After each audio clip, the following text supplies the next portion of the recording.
जी। एक वीडियो हम लोग को प्राप्त हुआ था सोशल मीडिया के माध्यम से, जिसमें कि बेनीपट्टी थाना अंतर्गत ग्राम कटैया है, उसके एक व्यक्ति हैं मोहम्मद फिरोज, जिसमें उन्होंने पुलिस पे आरोप लगाया था कि वाहन चेकिंग के दौरान में उनके साथ मारपिटाई की गई, उन्होंने कुछ चोटें भी दिखाई थी।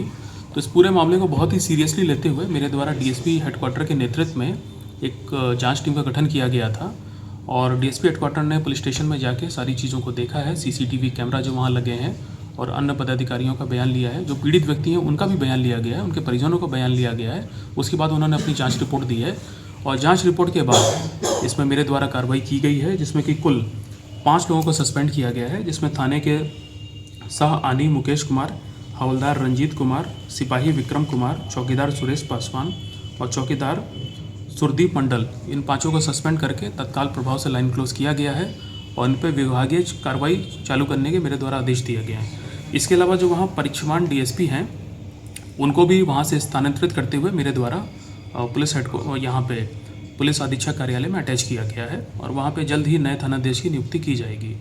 देखिए, मैं आपको बताना चाहूँगा कि जो जांच रिपोर्ट डीएसपी हेडक्वार्टर की प्राप्त हुई है उसमें कुछ निम्नलिखित तथ्य पाए गए हैं। ये जो पीड़ित व्यक्ति हैं मोहम्मद फिरोज, ये 29 तारीख को सुबह बेनीपट्टी की ओर जा रहे थे मोटरसाइकिल से। उसी दौरान वहाँ पे रोड पे पुलिस ने एंटी क्राइम व्हीकल चेकिंग लगा रखी थी, जो कि प्रतिदिन यह ड्रिल की जाती है।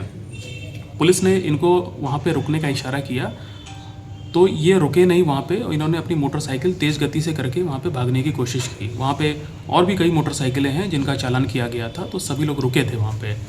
तो इस वजह से पुलिस ने फिर बल प्रयोग करके इनको वहाँ पे पकड़ा है। इसी क्रम में हुआ क्या है कि जो बल प्रयोग के दौरान जो पीड़ित व्यक्ति है मोहम्मद फिरोज, उनकी बाइक जो है तो वो अनबैलेंस हो गई और वो रोड पे गिर गई, जिससे कि वो कुछ दूरी तक घिसटा भी गए। उसके बाद पुलिस ने उनको उठाया है, फिर उनको पुलिस गाड़ी में बैठाया है और वहाँ से फिर बेनीपट्टी थाना पुलिस उनको लेके गई और थाना पे लाने के बाद उनको सृष्टा कक्ष में सीसीटीवी की निगरानी में ओडी पदाधिकारी के देखरेख में वहाँ पे उनको बैठाया गया, ताकि उनके जो मोटरसाइकिल के कागजात हैं उसको जांचा जा सके।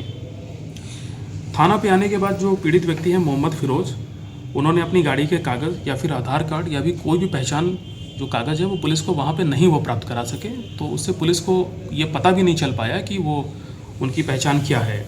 इसके बाद दोपहर में मोहम्मद फिरोज ने अपने मोबाइल से परिजनों से बात की, उन्होंने परिजनों को जानकारी दी। उसके बाद उनके जो परिजन हैं उनकी मोटरसाइकिल के कागज़ पुलिस स्टेशन पर लेके आए। पुलिस ने जब पाया कि गाड़ी का जब सत्यापन पूरा किया तो उसके बाद शाम को पीड़ित व्यक्ति के 2 रिश्तेदारों को बुला के एक पीआर बॉन्ड पे छोड़ के भरा करके उनको छोड़ा गया और यही इसमें एक नॉर्मल प्रोसीजर है। देखिए, एक चीज़ है इसमें कि थाना और सृष्टा कक्ष में आपको पता ही होगा कि आजकल सभी पुलिस स्टेशन में हर कमरे में कैमरे लगे होते हैं।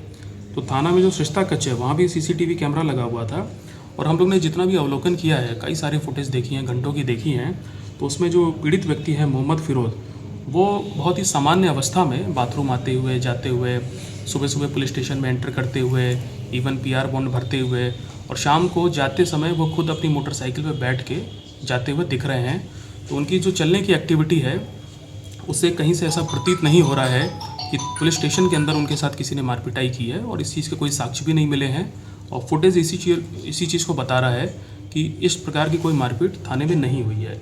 लेकिन मैं ये बताना चाहूँगा कि जांच में ये चीज़ स्पष्ट हुई है कि वाहन चेकिंग के क्रम में गाड़ी जब ये तेज़ करके भाग रहे थे, उस दौरान पुलिस ने जब इनको पकड़ने का प्रयास किया तो वहाँ पे बल का प्रयोग किया और संभवतः उसी कारण इनको चोट लगना प्रतीत होता है।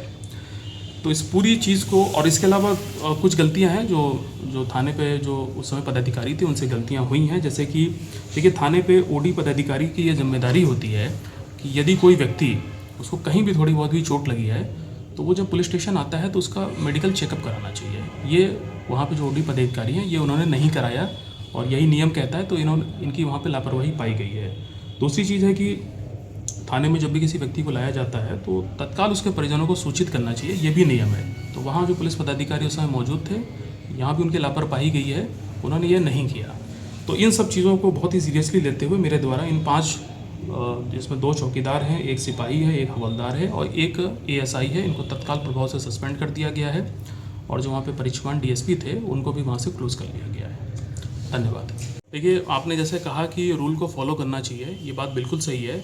हम लोग लगातार अपने जो जितने भी पदाधिकारी हैं सबको इस बारे में सेंसिटाइज और ट्रेनिंग करते रहते हैं। दूसरी बात है कि ये जो कार्रवाई की गई है ये डीएसपी हेडक्वार्टर की जांच के आधार पर की गई है।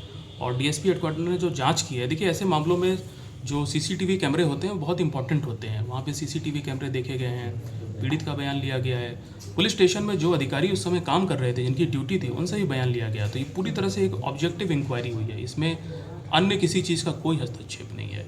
और यदि इस प्रकार की कोई भी लापरवाही हमारे स्टाफ करता है तो पुलिस डिपार्टमेंट में हम लोग बहुत स्ट्रिक्ट एक्शन लेते हैं। और इन सब चीज़ों के प्रति हमारी जीरो टॉलरेंस पॉलिसी है। और भविष्य में भी यदि इस प्रकार से कोई पुलिस पदाधिकारी नियम के विरुद्ध यदि कुछ करता है तो उस पर कठोर से कठोर कार्रवाई की जाती है।